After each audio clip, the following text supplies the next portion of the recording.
దేవుడు అడిగాడు నన్ను, నువ్వు బాగుపడాలనుకుంటున్నావా? అవునయ్యా, నాకు మంచి జీవితాన్ని ఇస్తావా?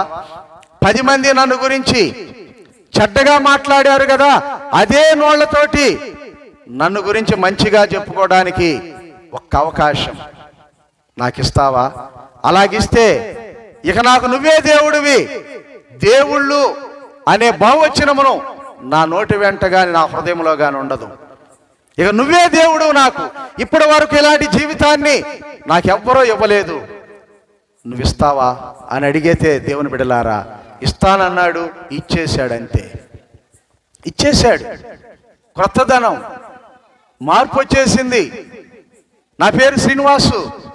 అయితే దేవుని బిడ్డలారా బాప్తీసం ఇచ్చన్నారు కదా, శ్రీనివాస్ చచ్చిపోయాడు రా, కొత్త బ్రతుకు, నీ కొత్త జీవితం దేవుడు ఇచ్చాడు కాబట్టి కొత్త పేరు పెడుతున్నామని చెప్పి పీటర్ అని పేరు పెట్టారు.